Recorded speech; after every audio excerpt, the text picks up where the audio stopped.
কম কি এছপিয়ে সকলো কথাখিনি কৈছে, আপোনালোকে গম পাইছে নিশ্চয়। আৰু তেওঁলোকে হত্যাকাৰী সুনীল গগৈ বুলি কৈছে। যদি প্ৰকৃততে তেওঁলোকে হত্যাকাৰী সুনীল গগৈ বুলিয়ে জানে, তেওঁলোকে ধৰি উলিয়াই দিব পৰা নাই কিয়? আৰু মানুহজন লগ নোপোৱাকৈ তেওঁলোকে হত্যাকাৰী বুলি কেনেকৈ গম পালে? প্ৰশ্ন হৈছে এইটো। তেওঁলোকেতো নহ'লে মানুহজন লুকুৱাই থ'ব লাগিব। সেইটো কাৰণে মোক মানুহজনক উলিয়াই দিয়ক, মই তেতিয়া বিশ্বাস কৰিম। আৰু যদি হত্যাকাৰী প্ৰকৃততে তেওঁ হয়, তেওঁক উলিয়াই দিয়ক, মোৰ তাত আপত্তি নাই।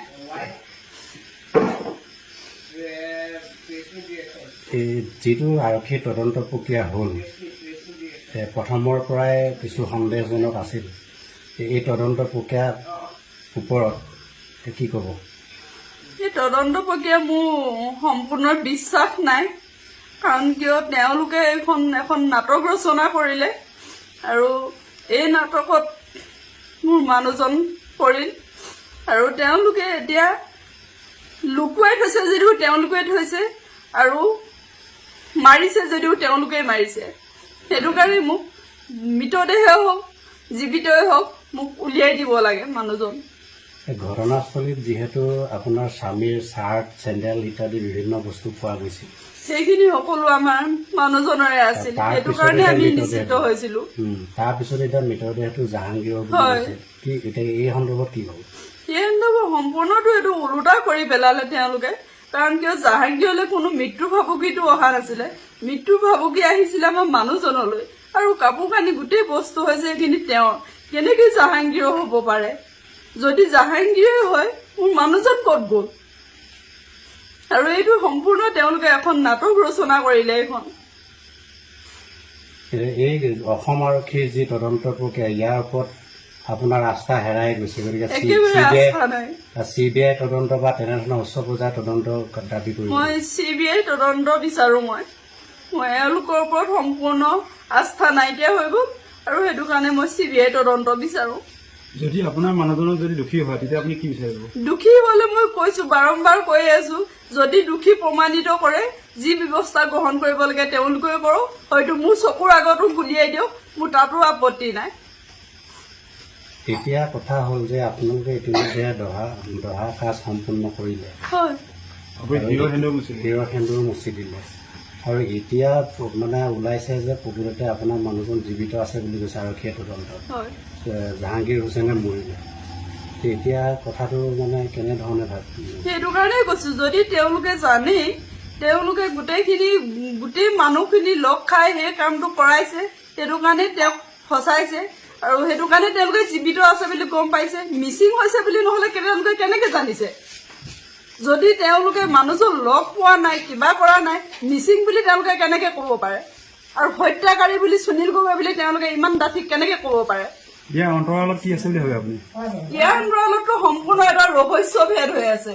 আৰু যিটো ৰহস্য নেকি আমি সৰু হোৱা মানুহবোৰে একো ঢুকি নাপাওঁগে। এইটো সম্পূৰ্ণ এটা ৰাজনৈতিকে হওক, যিয়ে হওক, প্ৰশাসনক তেওঁলোকৰ কাৰণে এইটো এটা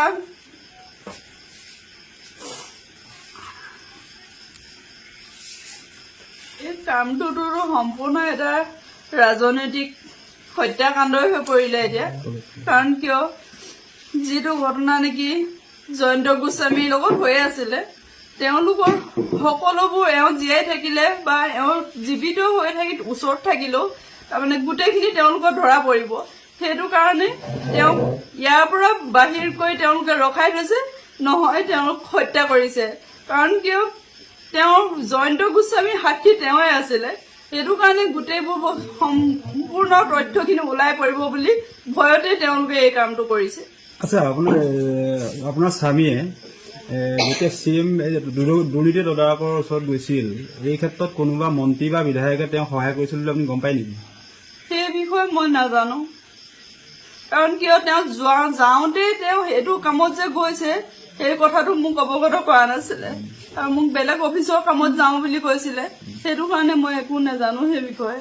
এতিয়া বাৰে বাৰে কৈ থকা হৈছে যে আপোনাৰ কেইবাখনো পলিচি মেচিউৰিটি পাবৰ কাৰণে বা কিবা এনেকুৱা ধৰণৰ হেৰি কথাখিনি, এই কথাখিনি আপুনি কিবা জানে না কি ক'ব? এইটো সম্পূৰ্ণ মিছা। কাৰণ কেলে পলিচি তেওঁ দুখন আছে, দুখনত ইমান কোটি কোটি টকা হ'ব পাৰে জানো?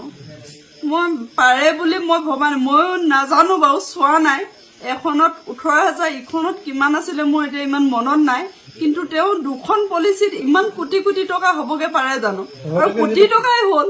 তেওঁ কোটি টকা পইচাৰ কাৰণে ইমান এটা কাম কৰি আছে। তেওঁ সেই কোটি টকাটোৰ কাৰণে তেওঁ নিজে মৰি যাব পাৰে। তেওঁ আনক হত্যা কিয় কৰিব লাগে? তেওঁ দেখোন নিজে ইমান গাড়ী চলাই থাকে, স্কুটাৰ চলাই থাকে। তেওঁ ক'ৰবাত খুন্দা মাৰি দেখোন সেইটো মৃত্যুবৰণ কৰিব। তেতিয়াওতো আমি টকাটো পালোহেঁতেন। তেওঁ কাৰোবাক হত্যা কৰিব লাগে নেকি? এইটো এটা সম্পূৰ্ণ ষড়যন্ত্ৰ। যদি টকাৰ কাৰণে তেওঁ মৃত্যু হৈছে, কাৰোবাক মাৰিছে, এইটোতো আপোনালোকে ভাবি চাওক, হয় নে নহয়? যদি তেওঁ টকা আমি ঘৰখনে পাবলৈ হয়, তেওঁ মানুহ এজনক মাৰিব লাগে নেকি? গাড়ীখনো দেখোন এক্সিডেণ্ট কৰি দিব পাৰিলেহেঁতেন তেওঁ।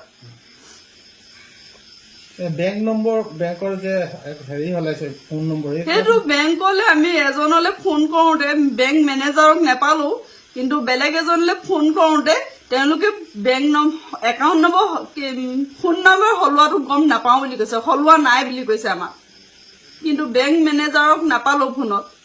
কোন বেংক আছিলে আপোনাৰ? তেওঁ নৰ্থ ইষ্টত আছে আৰু SBIত আছে। SBIলৈ যাবলৈতো তেওঁ সময় পোৱা নাই। কিন্তু নৰ্থ ইষ্টত কেনেবাকে সেই ধেমাজিৰ পৰা গৈছে যদিও মই নাজানো। কিন্তু তালৈ খবৰ কৰোঁতে কিন্তু সলোৱা নাই বুলি আমাক জনাইছে। আপোনাৰ স্বামীয়ে এই জল জীৱনৰ ঠিকা কৰা কিমান বছৰ হ'ল? 2টা কাম কৰিছে, 2 বছৰ হৈছে। এতিয়া এইটো কাম, এটা হৈছে হাড়ি চাপৰি আৰু এইটো গন্ধিয়া। এই গন্ধিয়াটো এতিয়া এই জুন মাহত আৰম্ভ কৰিছিলে, এতিয়া এই জুন পাইছে, এবছৰ হৈছে। আৰু ঠিকাৰ কিবা পইচা পাতি পালে নে নাই? অলপমান ঠিকা প্ৰথমটোতো কমপ্লিট হৈ গ'ল।